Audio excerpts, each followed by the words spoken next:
Corona का जिस तरह मुकाबला किया है उसका दुनिया में उदाहरण के रूप में चर्चा हो रही है। लोग उसको उदाहरण के रूप में प्रस्तुत करते हैं। आज भारत में 96% से ज्यादा केसेस रिकवर हो चुके हैं। फैटेलिटी रेट में भी भारत दुनिया के उन देशों की लिस्ट में है जहां ये रेट सबसे कम है।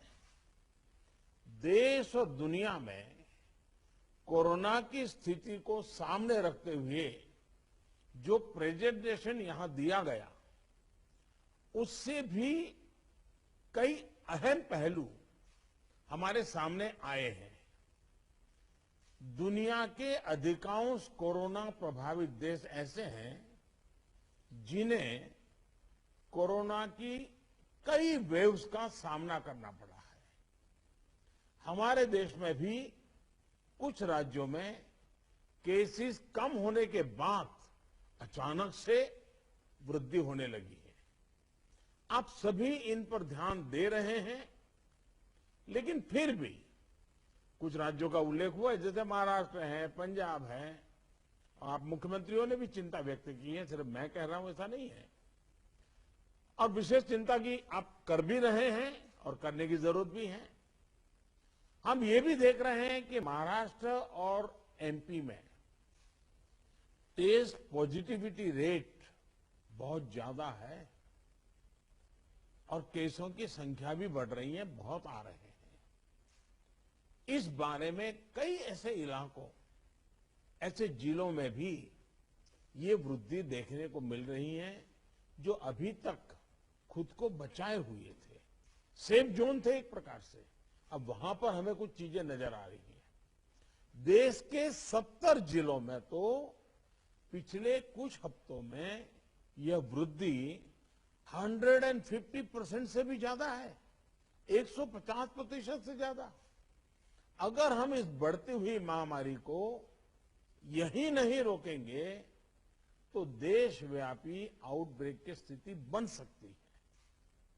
हमें कोरोना की उस उभरती हुई सेकंड पीक को तुरंत रोकना ही होगा और इसके लिए हमें क्विक और डिसाइसिव कदम उठाने होंगे। कई जगह देखने को मिल रहा है कि मास्क को लेकर अब स्थानीय प्रशासन द्वारा भी उतनी गंभीरता नहीं दिखाई जा रही। मेरा आग्रह है कि स्थानीय स्तर पर गवर्नेंस को लेकर जो भी दिक्कत है उनकी पड़ताल, उनकी समीक्षा की जानी और उन दिक्कतों को सुलझाया जाना, ये मैं समझता हूं वर्तमान में बहुत आवश्यक है। ये मंथन का विषय है कि आखिर कुछ क्षेत्रों में ही टेस्टिंग कम क्यों हो रही है, क्यों ऐसे ही क्षेत्रों में टीकाकरण भी कम हो रहा है। मैं समझता हूं कि ये गुड गवर्नेंस की परीक्षा का भी समय है। कोरोना की लड़ाई में हम आज जहां तक पहुंचे हैं उसमें और उससे जो आत्मविश्वास आया है, ये आत्मविश्वास, हमारा कॉन्फिडेंस ओवर कॉन्फिडेंस भी नहीं हो जाना चाहिए। हमारी ये सफलता लापरवाही में भी नहीं बदलनी चाहिए। हमें जनता को पैनिक मोड में भी नहीं लाना है। एक भय का साम्राज्य फैल जाए, ये भी स्थिति नहीं लानी है। और कुछ सावधानियां बरत करके, कुछ इनिशिएटिव लेकर के हमें जनता को परेशानी से मुक्ति भी दिलानी है। अपने प्रयासों में हमें अपने पुराने अनुभवों को शामिल करके रणनीति बनानी होगी। हर राज्य के अपने अपने प्रयोग हैं, अच्छे प्रयोग हैं, अच्छे इनिशिएटिव हैं। कई राज्य दूसरे राज्यों से नए नए प्रयोग सीख भी रहे हैं।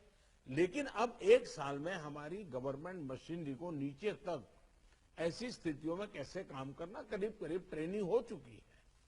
अब हमें प्रोएक्टिव होना जरूरी है। हमें जहां जरूरी हो, और ये मैं आग्रहपूर्वक कहता हूं, माइक्रो कंटेनमेंट जोन बनाने का विकल्प भी किसी भी हालत में ढिलास नहीं लानी चाहिए। इस पर बड़े आग्रह से काम करना चाहिए।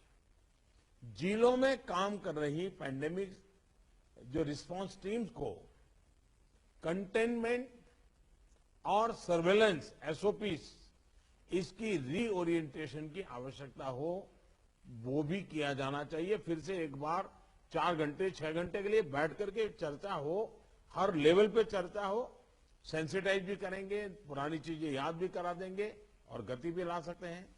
और इसके साथ ही टेस्ट, ट्रैक और ट्रीट, इसको लेकर भी हमें उतनी ही गंभीरता की जरूरत है जैसे कि हम पिछले 1 साल से करते आ रहे हैं।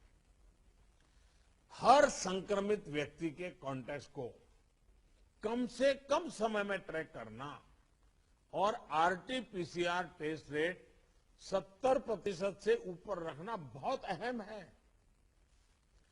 हम ये भी देख रहे हैं कि कई राज्यों में रैपिड एंटीजन टेस्टिंग पर ही ज्यादा बल दिया जा रहा है और उसी भरोसे गाड़ी चल रही है। जैसे केरल है, उड़ीसा है, छत्तीसगढ़ है, यूपी है। मुझे लगता है कि इसमें बहुत तेजी से बदल की जरूरत है। इन सभी राज्यों में, मैं तो चाहता हूं देश के सभी राज्यों में हमें आरटी-पीसीटी टेस्ट और बढ़ाने पर जोर देना होगा। एक बात जो बहुत ध्यान देने वाली है वो ये कि इस बार हमारे टियर 2 और टियर 3 शहर जो शुरू में प्रभावित नहीं हुए थे, उनके आसपास के क्षेत्र प्रभावित ज्यादा हो रहे हैं। देखिए, इस लड़ाई में हम सफलतापूर्वक बच पाए हैं, उसका एक कारण था कि हम गांवों को इससे मुक्त रख पाए थे। लेकिन टियर 2, टियर 3 सिटी पहुंचा तो इसको गांव में जाने से देर नहीं लगेगी और गांवों को संभालना हमारी व्यवस्थाएं बहुत कम पड़ जाएगी। और इसलिए हमें छोटे शहरों में टेस्टिंग को बढ़ाना होगा। हमें छोटे शहरों में रेफरल सिस्टम और एम्बुलेंस नेटवर्क के ऊपर विशेष ध्यान देना होगा। प्रेजेंटेशन में ये भी बात हमारे सामने रखी गई कि अभी वायरस का स्प्रेड डिस्प्रेस्ड मैनर में हो रहा है। इसकी बहुत बड़ी वजह यह भी है कि अब पूरा देश ट्रैवल के लिए खुल चुका है। विदेशों से आने वाले लोगों की संख्या भी बढ़ी है।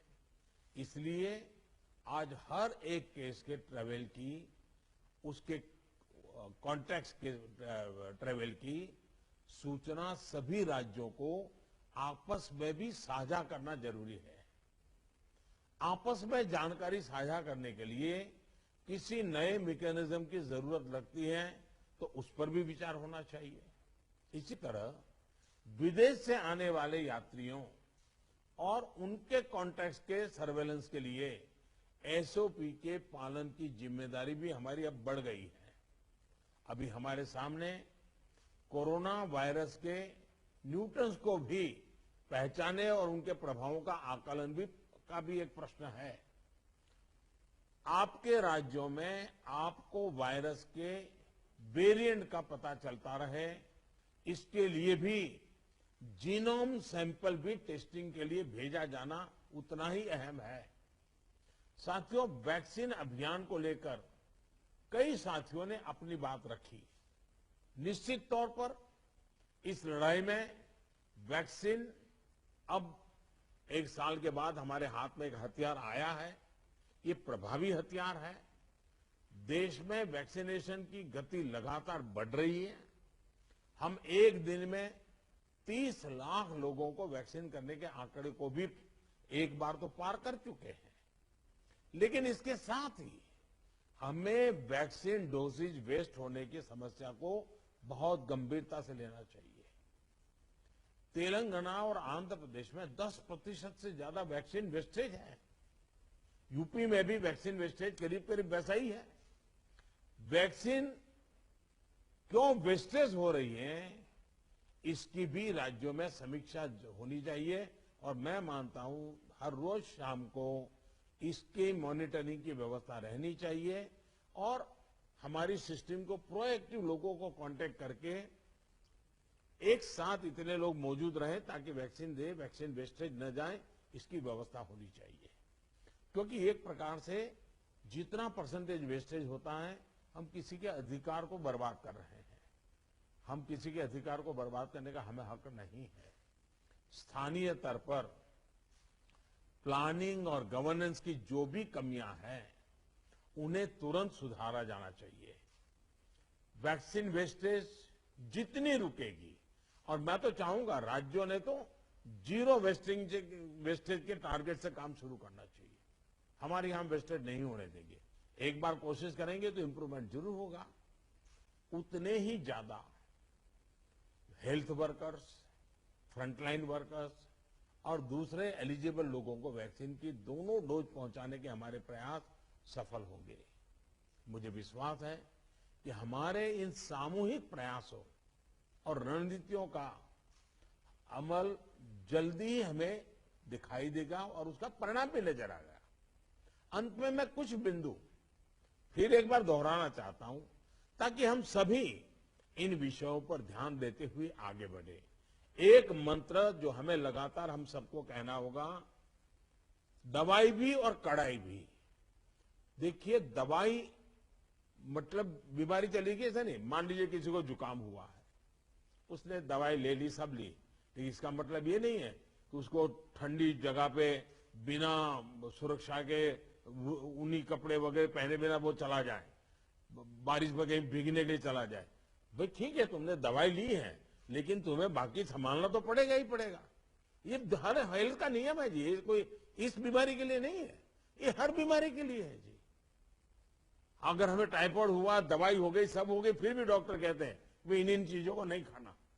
ये वैसा ही है। और इसलिए मैं समझता हूं इतनी सामान्य बात लोगों को समझानी चाहिए। और इसलिए दवाई भी और कड़ाई भी, इस विषय में हम बार बार लोगों को आग्रह करें।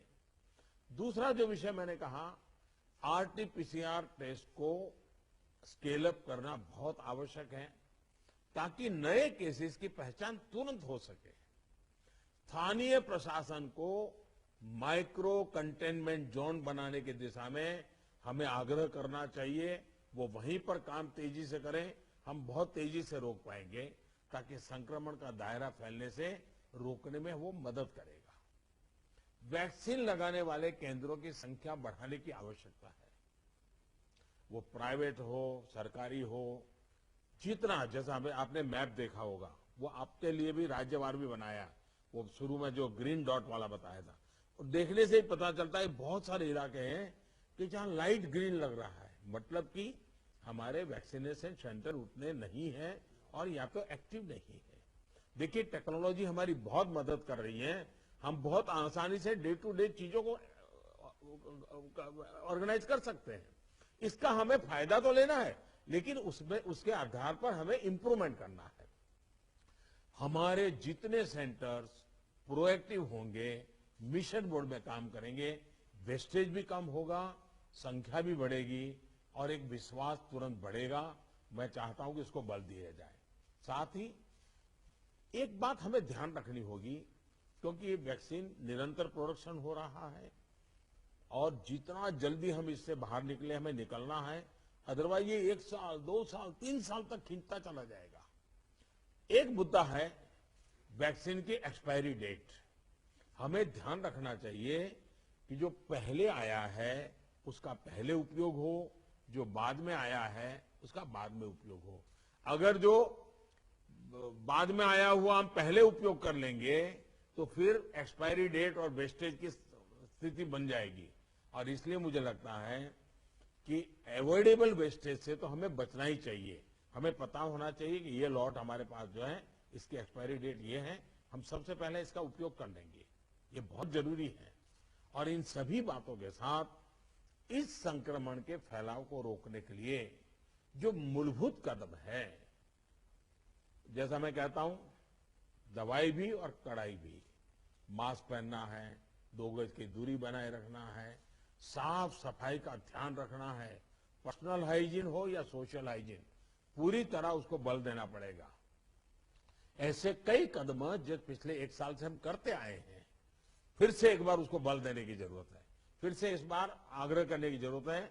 उसमें हमें कड़ाई करनी पड़े तो करनी चाहिए। जैसे हमारे कैप्टन साहब कह रहे थे कि हम कल से एक बड़ा कड़ाई करने का मूवमेंट चला रहे हैं। अच्छी बात है। मुझे लगता है कि हम सबने इस दिशा में हिम्मत के साथ करना पड़ेगा।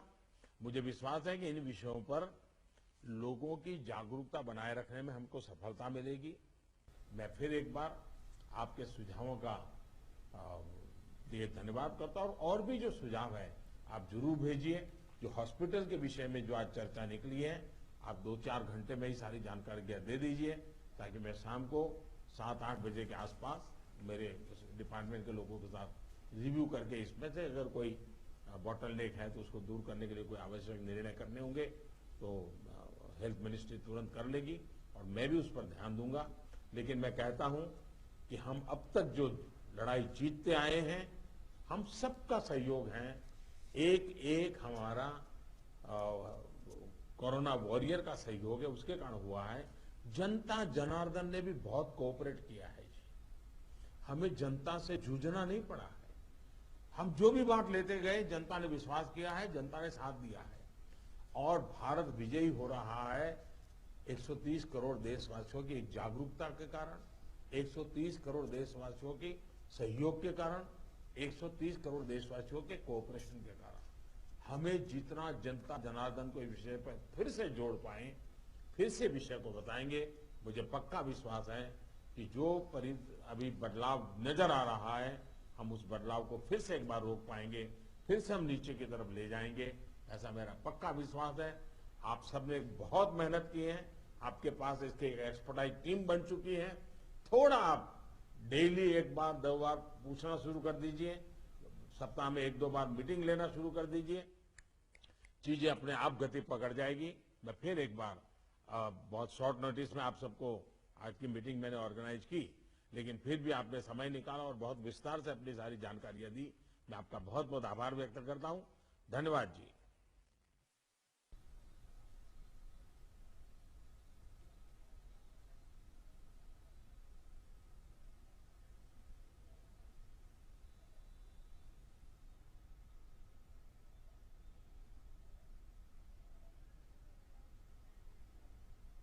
आप देख रहे हैं